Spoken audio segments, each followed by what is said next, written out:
Yeah, hello, my people, my beautiful and handsome viewers. Yeah, welcome back to my platform, Timo Starboy Reality Talk TV. Yeah, good morning, good afternoon, good evening, and for those people who are already sleeping, good night. Yeah, happy Easter to you. Happy Easter.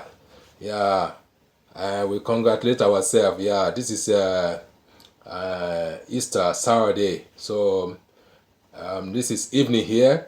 So maybe probably in Nigeria is a morning. Yeah. So we greet ourselves. So I greet you at your location time. So anyway, we have a new update. It's about one woman that he give it to Wole Shoyinka. As you can see, our update, our title over there.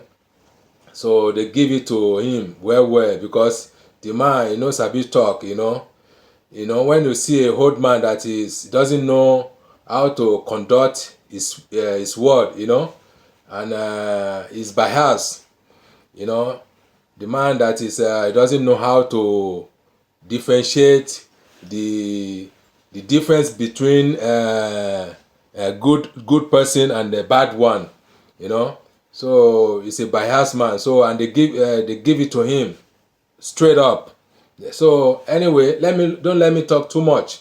Just let me give you the video that they give Wotowoto to our Wole Shoyinka, the whole professor. They downgrade him and they disrespect him because they say enough is enough.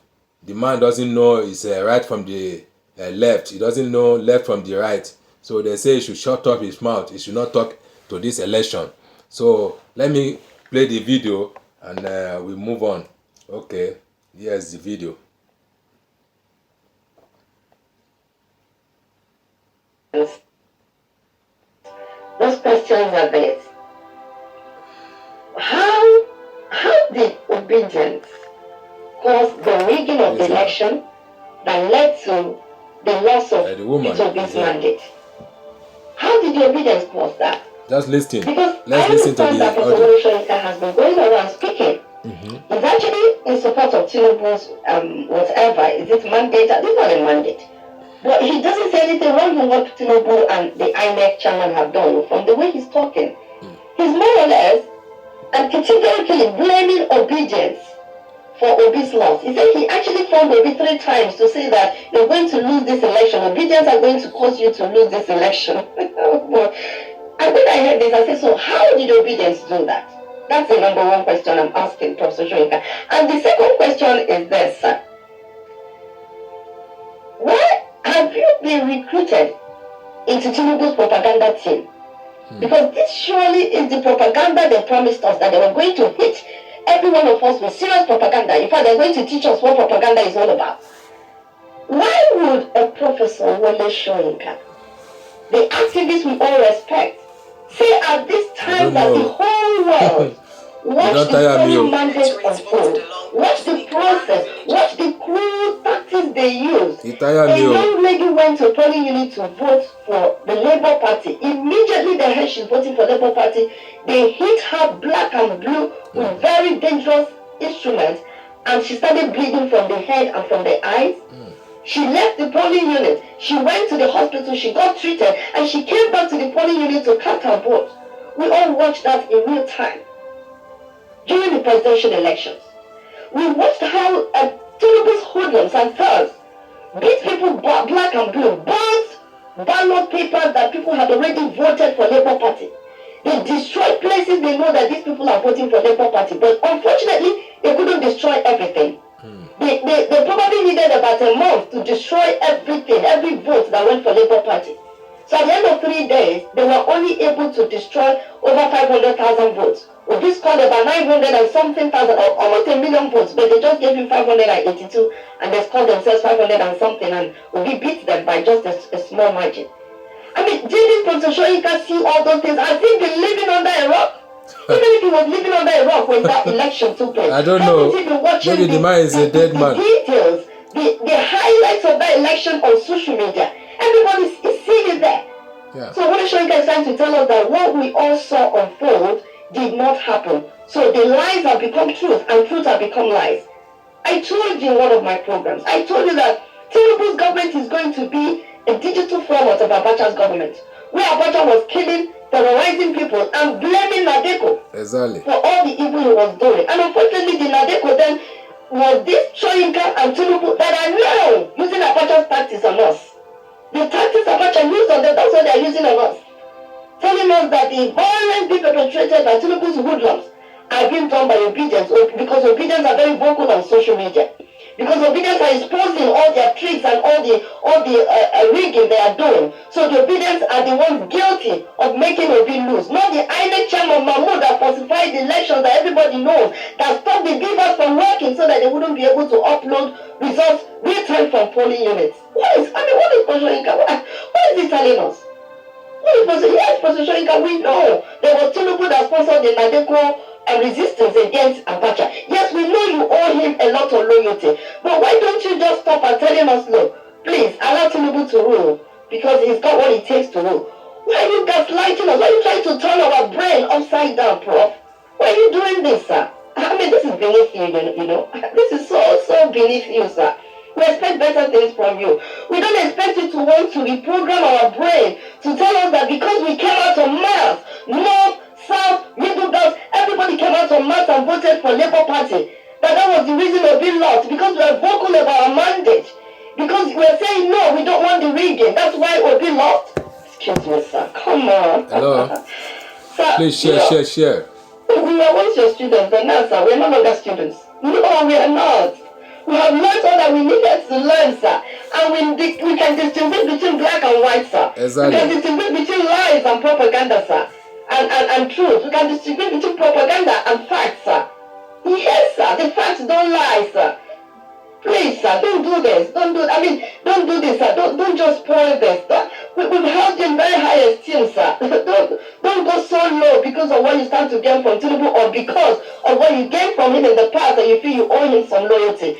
No, sir, please, don't do this. Don't do this, sir, please.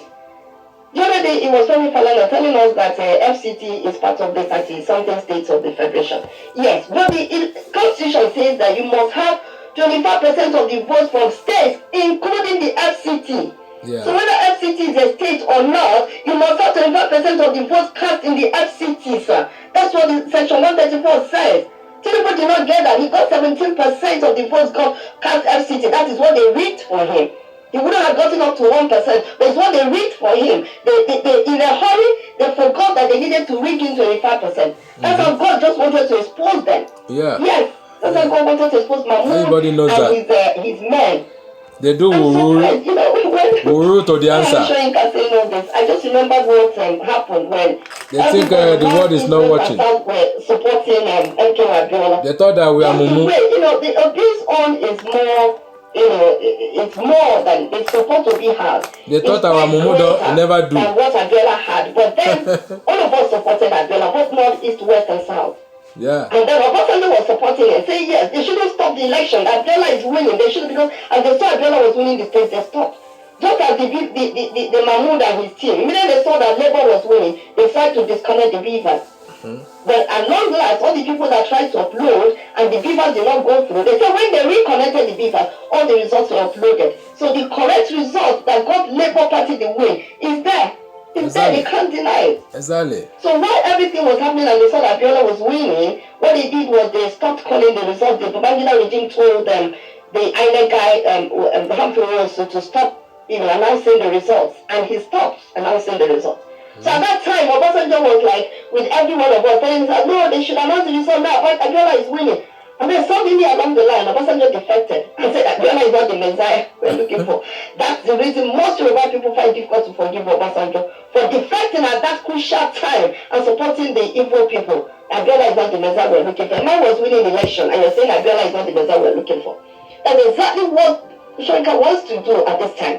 Telling people, well, you're a nice man, but your supporters are bad. So what? If you don't like obedience, if you don't like the fact that obedience are vocal, they're vocal about what they believe in, they're vocal about the evil going on in our country. What the APC government of Buhari and Tinubu and so on have reduced Nigeria to a place where dirty headsmen can come out from the bush and abduct as many women as they can and be raping them in the bush, and the government will not go after them. Yeah?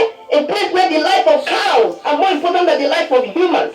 And it's allowed for herdsmen to come with cows and set villages ablaze and take over the village. Yeah. And you say it's good. Obedience, I say, we don't want that, sir. It's enough. We don't want that. These old people have brought us into misery and destruction.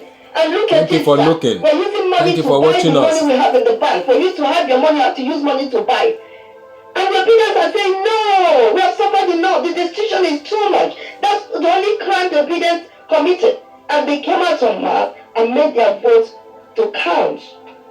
I don't know, sir, if you saw in many towns and villages where there was no light, there was no power supply, people drove their cars close to the polling units and put on the lights on their cars, the headlights, and they use my light to count the votes.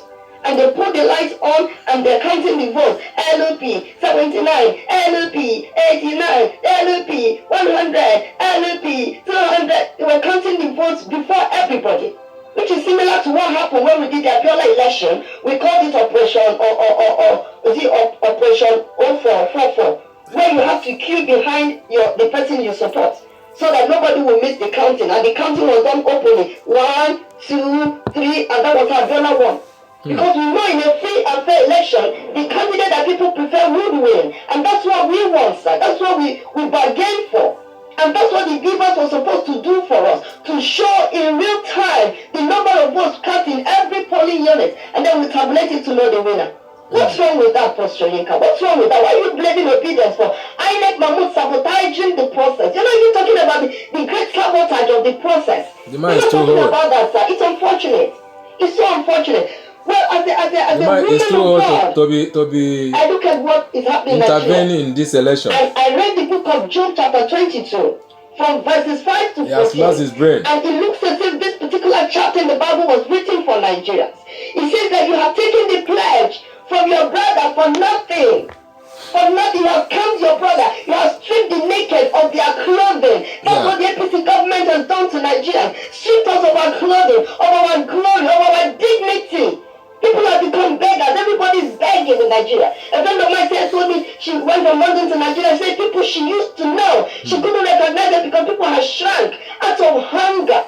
In a country of so much resources, so much money, a few people are stealing the money and impoverishing the rest. And for Shoyinka, you're blaming obedience. You're blaming us for the rigging that took place. The stolen mandates we get to Peter Obi that Tinubu and Co. stole. You're blaming us, sir. That's unfair. It's unfair. My children, the Bible is saying that you have stripped the naked of their clothing. It's unfair. You have not given water to the weary to drink. You have withheld bread from the hungry. That's what we're doing in Nigeria. I'm proud. If you're supporting this evil thing that Tinubu and Co are doing, then you're supporting what the evil of them withholding bread from the hungry. People are starving to death, literally.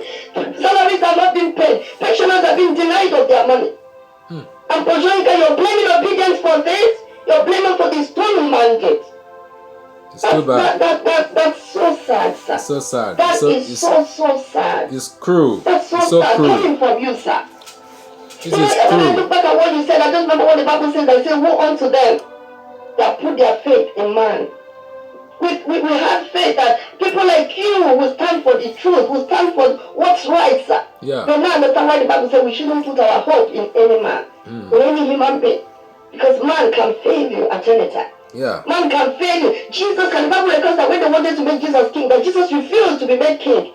He ran away from them. He said he didn't want them to make him king. Because he knew that the people who are praising him today will be the same people to say evil against him. Exactly. We believe that people like Wole Shoyinka will say you stand on the truth. But it doesn't matter now. The young people believe that the old generation have failed us. And now Shoyinka has joined them. Has joined the group of those that failed us. And that's why these youth are saying, no, enough is enough. He has joined the bad wagon. Say anything. When youth went to protest at EndSARS, and Tinubu, Shawolu, and Buhari released soldiers on armed citizens and brutally murdered many of these young people. Shoyinka, you used to participate in protests in your days. What if you were mowed down in cold blood like these young people that were mowed down? Would you be alive today and to be supporting this evil? In your days, what they did to you was imprison you and they released you afterwards. But now, these people, they slaughter them. They won't live to your age, sir. They won't live to enjoy what you've enjoyed on earth. Just because they did what you taught them to do. protest and speak up against iniquity, against wickedness, against oppression in the land. I'm surprised, Prof. I'm so shocked that you're taking sides with these violent, crude hoodlums who are working with Tinubu to destroy the nation. I'm surprised you're taking sides with these murderers, cold-blooded murderers. They murder those youths at the toll gate. And that's why the youth formed the obedient movement and said, never again will Sanwo-Olu and Tinubu be allowed to be in a place of power, because they will finish all of us. They will finish us. And they've started doing it. They're already threatening violent arrests on people who are speaking up. By the time Tinubu takes over, he will silence the media completely. Yes, because he's reading Abacha's script. You silence the media completely, and it's either you fall in line or you're dead. Is that what you're supporting, sir? Is that what you're supporting? The Bible said it. Job 22. It says you have stolen what belongs to the people. Just as you've stolen the mandate of the people, you've stolen the mandate you gave to Obi. The Bible says you have set widows away empty, and the arms of the fatherless you have broken. You have sent widows away empty. Widows are crying all over. They are crying. No, it's not facility to take your widows in the country.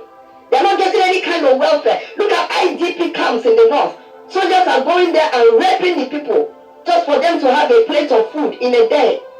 And you're not saying anything, Prof. You're not saying, all you want to say is to raise propaganda against obedience. Of all the evil iniquities going on in Nigeria, Prof, this is all you have to say.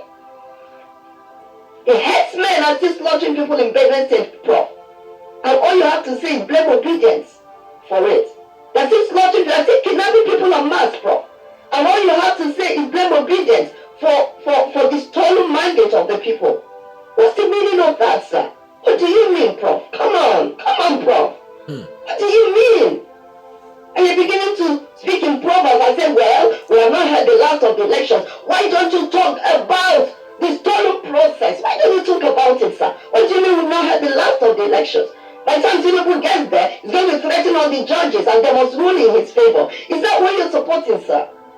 There be no justice in the land. Justice has disappeared from our land.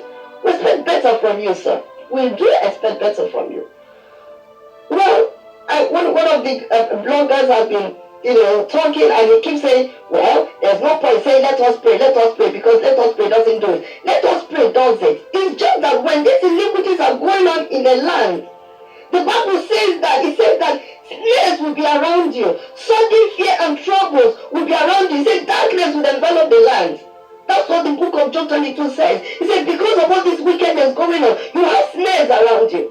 You have troubles and darkness will envelop the land. That's what is going on. So we need ministers of the gospel to carry out prophetic action to redeem the land from darkness.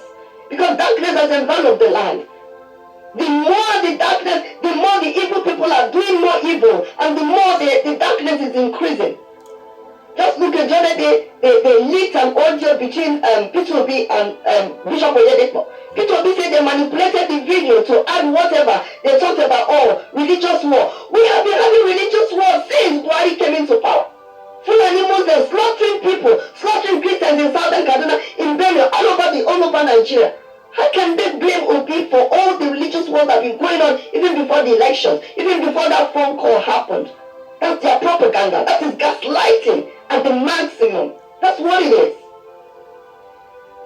So after that leaked audio call, they needed to do that because they want to silence all the people who are supporting Obi, and they want to start from the big fish. They say they want to destroy the hangar where Bishop Oyedepo's plane is parked at the airport. They will destroy the hangar. So where will his plane be parked? So to get to a point, they won't allow Bishop Oyedepo to fly from that airport anymore. Who does that? So by the time you start silencing the big fishes, threatening them and taking away their right, then you know that the smaller fishes will come down. And you slaughter everyone in droves, as you have been doing. Well, Shoyinka, you're not helping matters, sir. And it's sad for you to begin to join the evil people as you are entering the twilight zone of your life. It's very sad, sir. I need you to do everything. I need you to do everything, sir. I need you to speak up against the stolen mandate and tell the thieves to give the mandate to the person that the people of Nigeria voted for. Oh yes, and you know the truth, sir. You know the truth. Accepting criminal process, a criminal process that's bringing in criminals into power, accepting it and rubber stamping it and approving of it, sir, it's terrible. It's a terrible thing to do, sir. I must tell you that. It is a terrible thing, sir. You taught us to speak up against oppression, against evil and criminality. And that's exactly what I'm doing, sir. But unfortunately, it's unfortunate that you have joined the evil people. You have joined their sides to oppress us. It's an irony. It's a big irony, sir. Yeah. It is. So that is it. It's a big irony for Wole Shoyinka to join the bad wagons. So let me share you another video. This one is a plus. How desperado in politics rigging election. Okay, 14 minutes. That is 14 minutes. Let's hear from them. Police discovered that no matter the stimulants you take, cola nut, coffee, ink on your right and paper on your left, going this way. The name is Major Al-Mustafa. Al-Mustafa is the one speaking on the rigging of election. So let's hear from him. Will not stop you from going to sleep. This is how much you have invested in rigging. But they discovered that once you take the ink with a rubber band and tie it on your head, once your hand can come on top of your head to a ballot paper, without stimulants you can't sleep. Thank you. This is discovery out of illegality on how to cheat ourselves. But then that hurt a lot of other parties at that material time. And people say, when next election comes, you are welcome. I will fight it out and I must Mr. Case.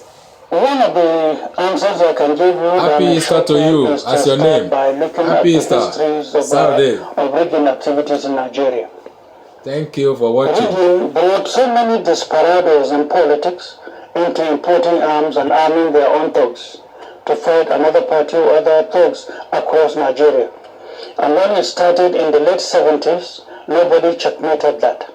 And another thing that brought this hopelessness in where people will converse for, get the support of the people, but then at the end of the day, the killing of people to vote for Mr. A or Party A, at the end of the day will have the contrary result, brought about people becoming desperate to know that we can fight it out. And that's why at any time we have had elections, until this moment, you can quote me, I say, until this moment. And that is one thing I haven't heard Nigerians talk about. You have insurgency, but you never sit down to say, what are the sources of supply of arms into the hinterland and to the wrong hands?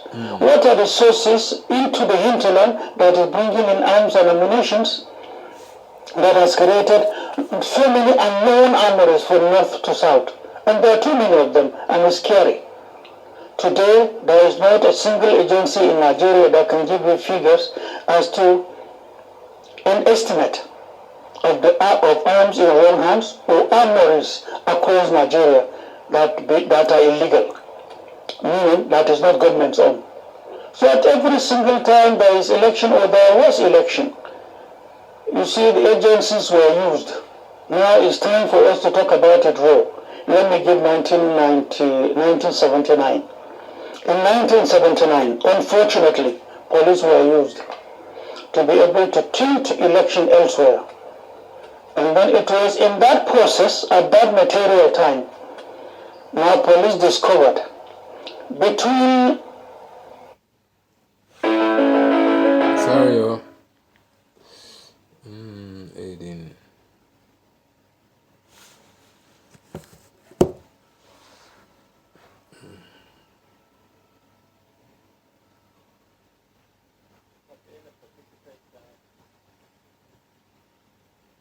Between late hours and the early hours of the next day, stuffing boxes is a difficult thing to do that has to provide to all the polling stations in Beijing. Police discovered that no matter the stimulants you take, cola nut, coffee, ink on your right and paper on your left, going this way, will not stop you from going to sleep. This is how much you have invested in rigging. But they discovered that once you take the ink with a rubber band and tie it on your head, once your hand can come on top of your head to a ballot paper, Without stimulants, you can't sleep. This is discovery out of illegality on how to cheat ourselves. But then that hurt a lot of other parties at that material time. And people say, when next election comes, I will fight it out and I must emerge. That idea was into people. There was no reorientation. There was no address to the abuses. Cases were taken to court. The aggrieved were not addressed, were not compensated, were not assured. And another election came. The same thing happened. As far back as all the elections we have had, they all have their own histories. I'm not going to talk about that now, but every single election had abuses meted to it. And we have gotten that documented. Most unfortunately, some today are having direct connection with the current situations in Nigeria.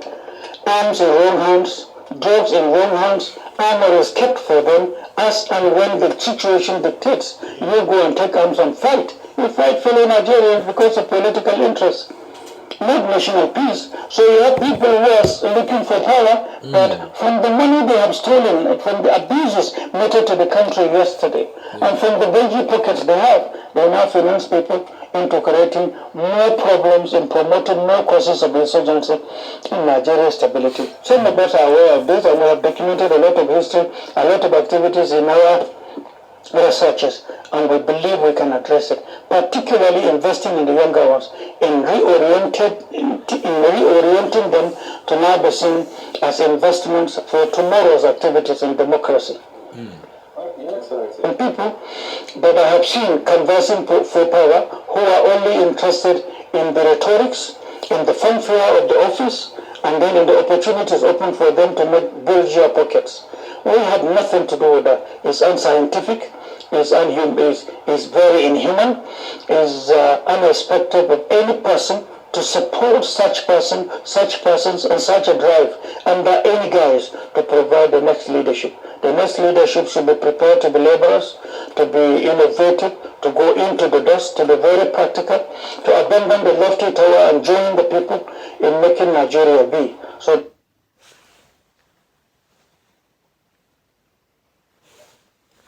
sorry guys, this is disturbing.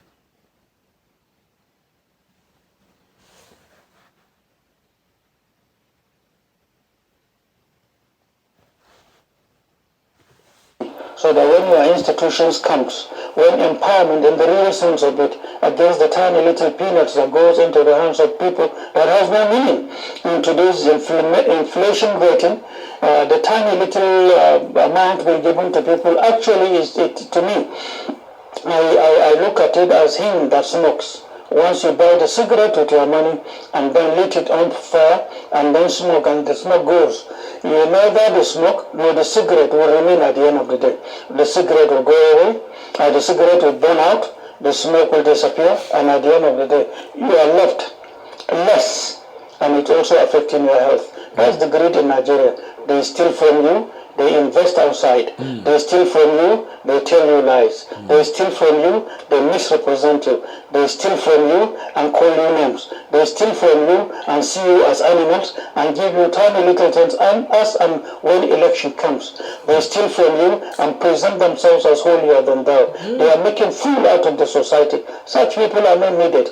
By definition in any law, such person or persons who have such qualities are regarded as enemies of state. Yeah. For example, you take any of these countries that Nigerians are always quick to talk about in copying their democracy therefrom, or laws, or social supported programs. You take at any of them and you go to display 5% of such conduct as they do in power. They will end up in prison, they will never be statesmen, and they'll be treated as enemies of state. So until such a time where the entire general population of Nigeria will be sensitized to know, these are expectations of leadership at all levels. Anything short of this, be on your feet, keep them out of power. You are not promoting insurgency, I'm not promoting treason, but all I'm saying is what the law is expected of a leader. That's why you see, when they come to campaign, And when you see them frowning at the provisions of the law from the expectations of a leader, and the moment a person or persons frown at what is expected of him to exhibit to the people, then get to know that he is one of such deceits and nobody can rely upon. In an exercise. Let me stop this one. So I want to play you another video. This one is more interested, and it has a more link to the dubious they play in the time of election. So this is a former DSS member. So how the DSS they take place, how the our officers they take bribe, and helping all these looters, to be stealing ballots. So this man is going to explain everything to you. So let's listen to him now.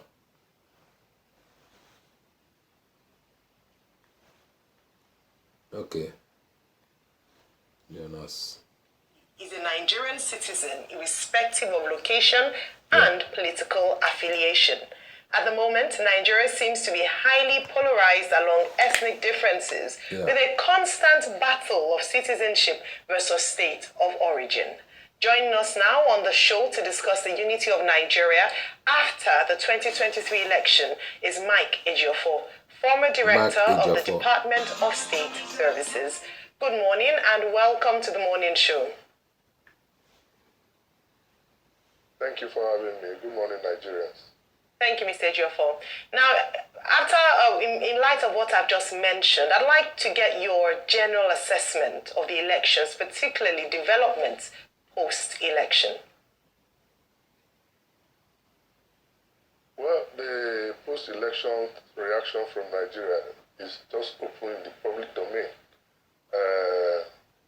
Suffice to say that actually it was quite unfortunate, very unfortunate that we have never been this divided along political, religious, and ethnic fault lines.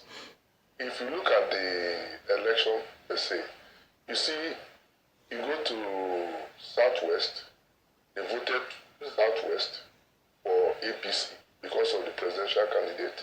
You go to the Southeast, the people voted for the Labour Party.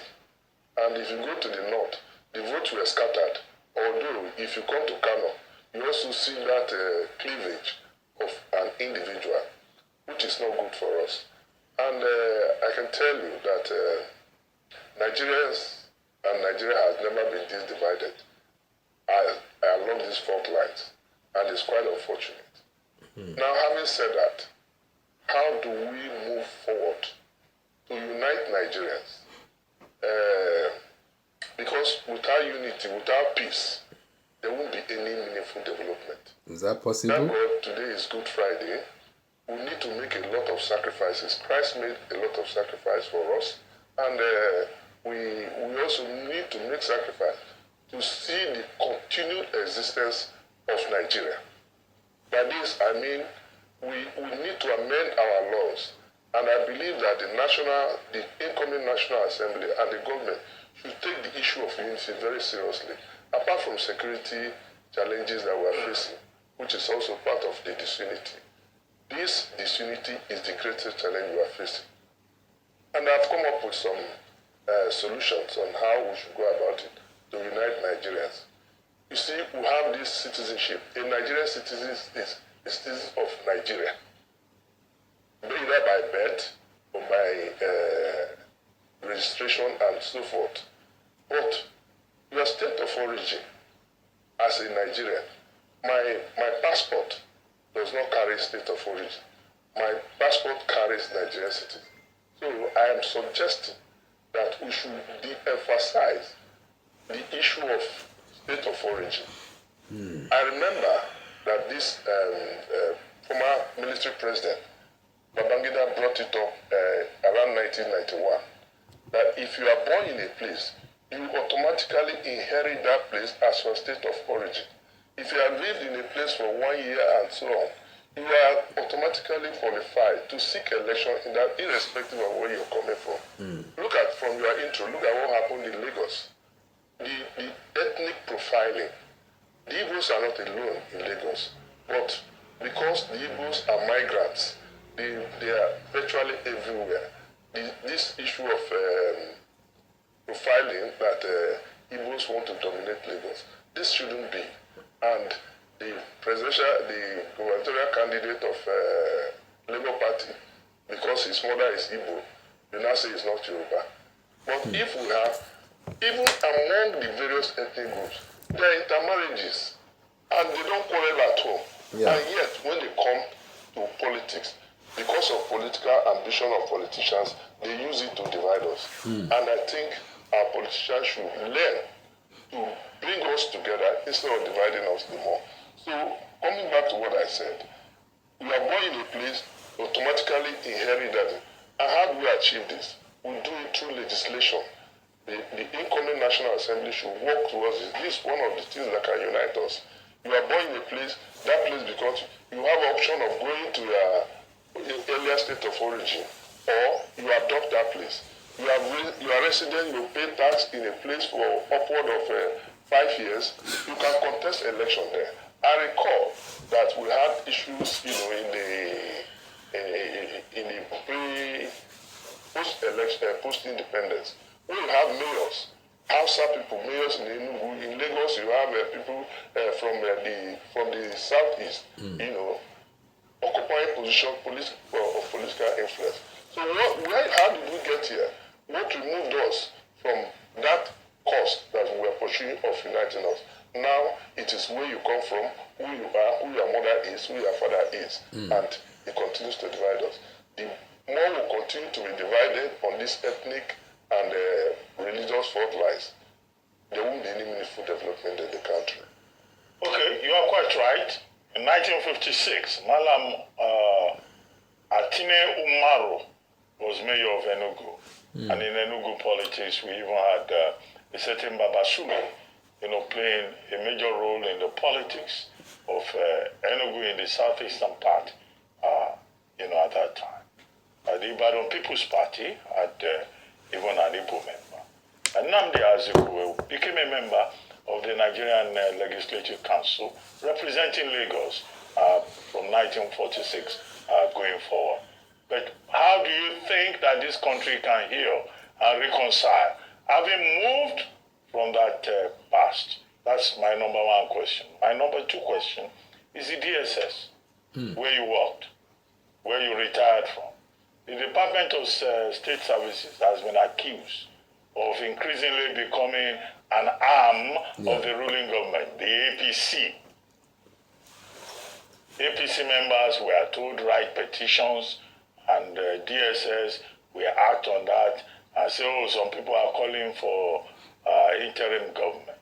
Is there something in the enabling act of the DSS that says it must follow the political wish of the government of the day or of an incoming political party? Those two questions.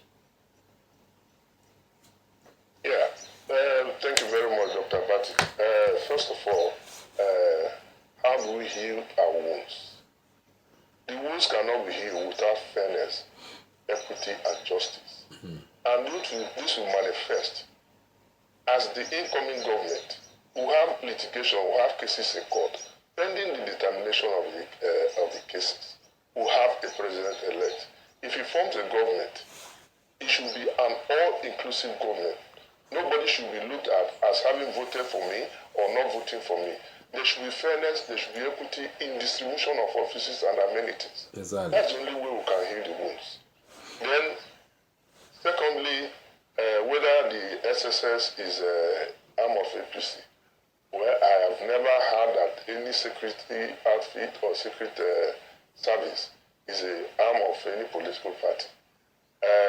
Agreed, certain things have happened of recent.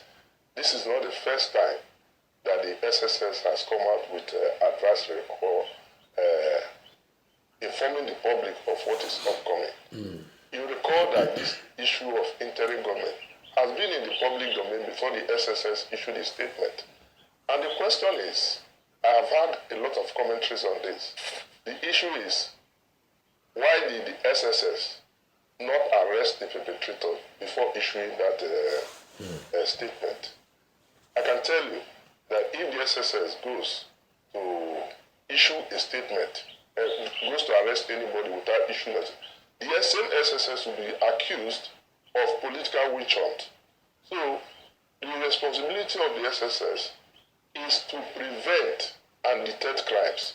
So by issuing this alert, the perpetrators who have been known and identified according to the SSS report will be put on notice that if they continue, if you remember, the last part of that statement said that they should desist from going on in their criminal activities.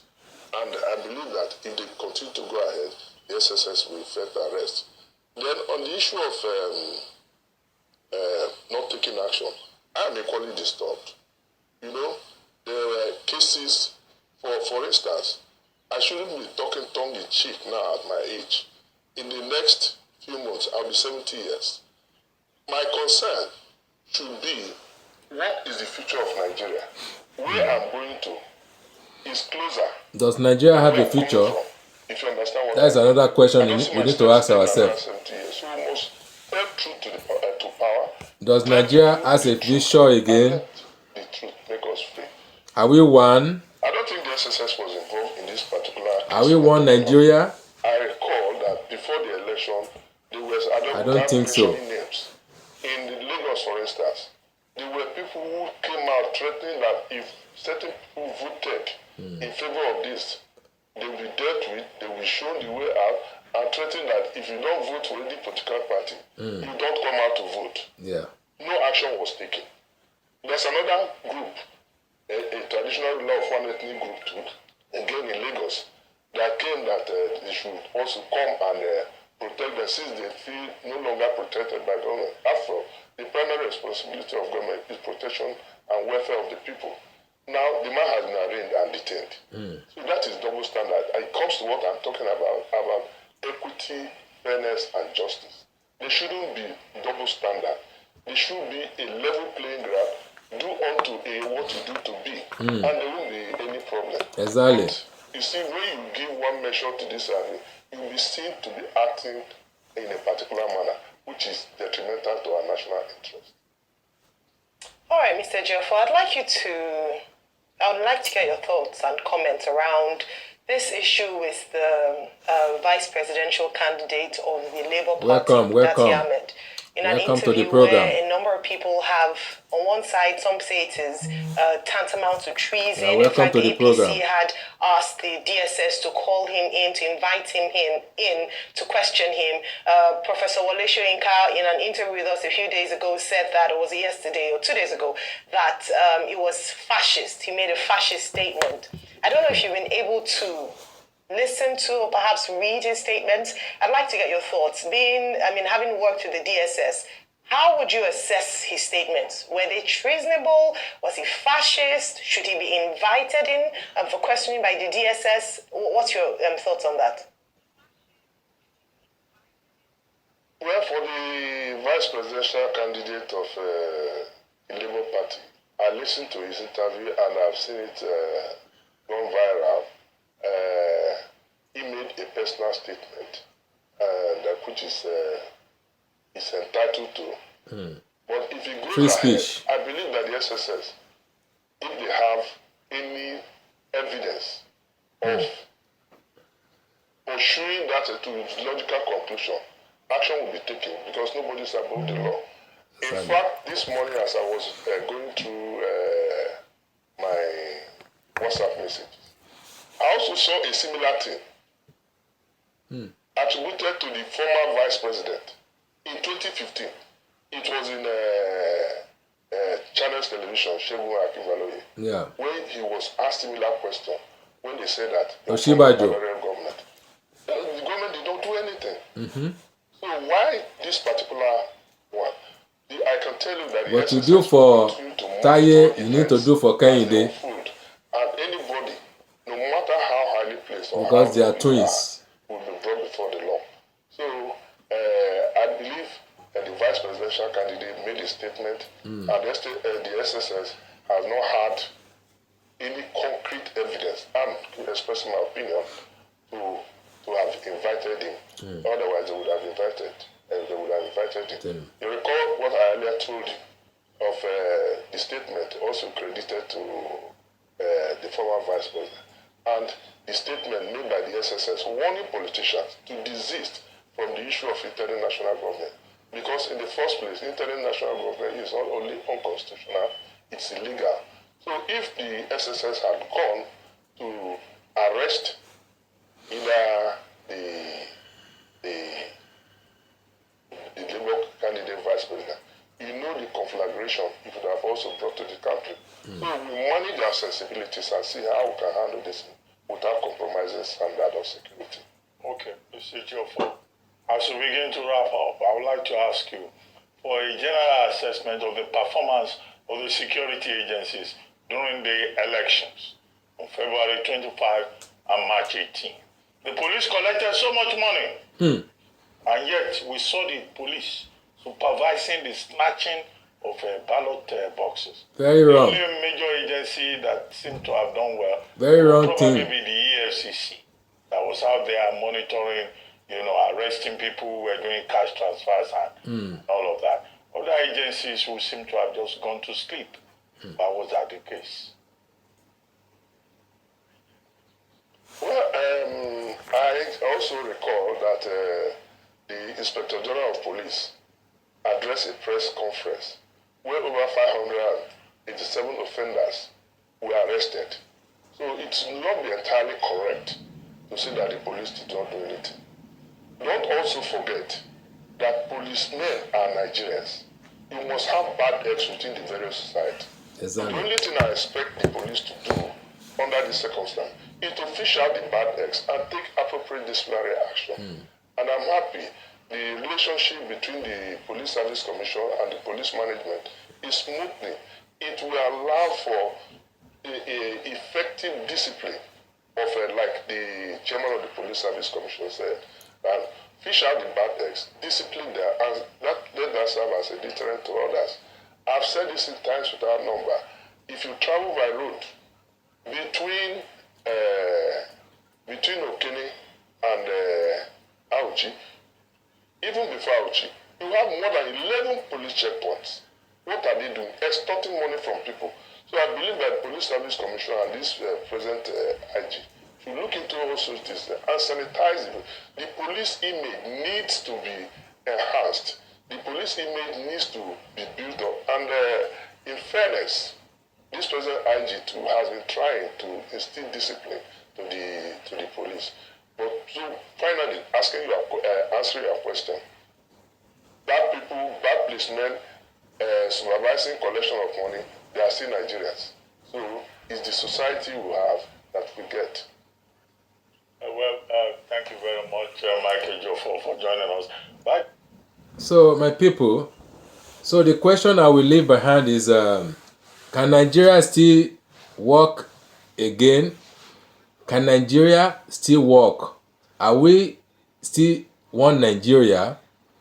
So, you need to leave your comment below, because your comment is very important. We want to hear from you. Please leave your comment below. Are we still Nigeria? Can Nigeria still work together? So for me, I don't think so.